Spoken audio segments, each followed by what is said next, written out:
Listen. Then pass sentence. If she has anything to say, I'll listen. Well? Well? What happened? What happened, Helen? I don't know. I expect you hate me. You have every right. I expect no matter what I say, you won't believe me. But I need so much for you to listen, so much for you to understand. It was her fault. Her and her husband prior. There was a prophecy that all this would have happened. They could have stopped it. They could have killed him. But no. Paris grew up big and strong. And then, well, everyone's had the judgment of Paris. 3 goddesses asked Paris to choose between them. Which is the most beautiful? First, Athene. She says, if he chooses her, she'll give him all of Greece. Next, Hera. She says, not only Greece, she'll give him all of Europe and all of Asia. Then Aphrodite. Well, you know what Aphrodite offered him. She offered me. And Aphrodite won, which for the Greeks was just as well. A close escape. You're not ruled by the Trojans. My honour sacrificed Greece, and this is how Greece treats me. I had to go with him. I had no choice. The gods were on his side. And you knew he was in Sparta. You knew what he was like. And still, you left me all alone at home with him while you went off to Crete. Well then, you can't blame me for leaving home in Paris. I know you know what love is like. Aphrodite made you go, so what was I to do? I tried so often to escape from Troy, with ropes and ladders, but every time a guard would see me, they dragged me back. And then war and Paris died. And then they made me marry someone else. Decossart. Against my will. He raped me, Menelaus. He raped me. Don't kill me. It's not fair. It's been so many years. And I'm so tired. And all I want to do is go home with you. My husband. And that's the best you can do. The judgment of Paris is a myth. A story. No one actually believes it, Helen. It never happened. No. What happened was that my son came to Sparta and he was so beautiful. You couldn't take your eyes off him. One look, you were infatuated. And Sparta's such a backwater. Weren't those your words? You thought that when you swapped off the glitter and style, the chic sophistication of a new life here at Troy, your future would be easy. One long fairy tale. But no. They sniffed you out, they followed you, they found you, and so the siege began. And every time the Greeks were winning, you'd start praising Menelaus, crucifying my son, making Menelaus out to be so brave, so strong, so virile, just so Paris would be jealous. But if it seemed that Menelaus was winning, Troy didn't vote at all.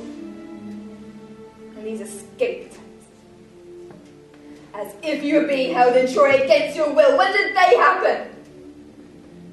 So many times I said to you, go back to Menelaus. Go back to him now. I'll take you to him now. Myself. But no. That wasn't what you wanted. Not while you could play the Queen of Troy. And you're still doing it. Look at you. Your makeup and your hair. Your decolletage as if Menelaus was a fool. Spit on you. You should have come before him, trembling in rags, your head shaved, cowering and contrite. Not like this, Helen. Not like this. Menelaus, I have no more to say. Do with her what you will, but do yourself justice. Make Helen an example. Do yourself justice, Menelaus. Helen. Menelaus. I should kill you, Helen. Menelaus. I should kill you. All the years. All the dying. All the humiliation. I know. I'm sorry. Will you forgive me? Think of the men who died for you, who fought for you to punish her. Hecabe, you've had your say. I know what I must do. Don't let her travel back with you to Greece. Why? Has she put on weight? Will she sink the ship? Once you've been in love, stay in love forever. Hecabe, I don't want your advice. I know what I must do.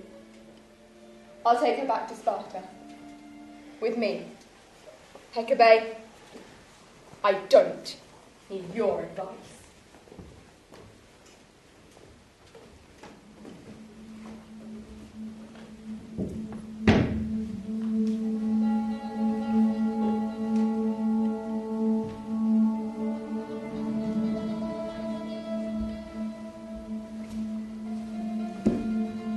Where is the justice in this war? Where is the justice?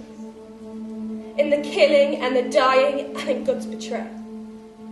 God's betrayal of the altars and the icons and the relics cased in gold. The incense drifting blue against the purple of the night sky.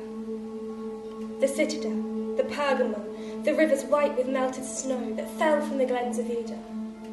The crags, the crystal peaks of Ida. The light that bathed the far horizon with the first pale blush of dawn. And all for Helen. All for Helen. Husbands killed and children orphaned. Not to right a wrong. For Helen. New fates form, and new patterns form. And breaking form and break again. New patterns form kaleidoscopic. A new world to replace an old world. Butchered in a blaze of ashes. Shattered in a baby's death. And all for Helen. An old world aching for a memory of Helen. As Helen dances, laughing through the empty streets of Troy.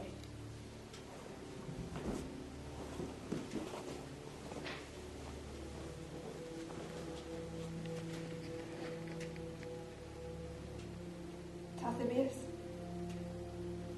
It's over, Hecabe. Andromache? Gone. Gone already. I took to the ships. Hecabe, please. Hecabe, we're not all like Odysseus. We're not all cold and cruel and callous. Of course the war's had its effect. Of course we've seen things.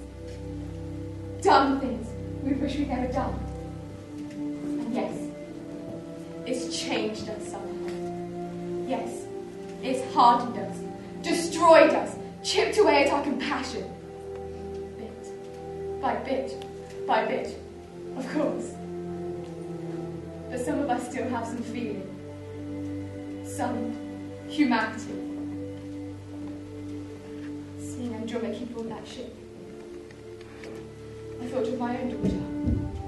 I thought it could be her. And all I wanted to do was to comfort her. How could I comfort her? I said I'd make sure her son was buried. Bring him here, to you, so you could wrap him in a shroud, lay flowers on his corpse, perform the proper rites. I washed him on my way over here, and I cleaned his wounds.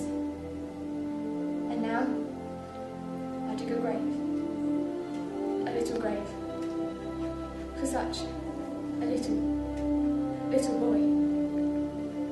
And when it's done, we'll go. And when it's done, we'll go.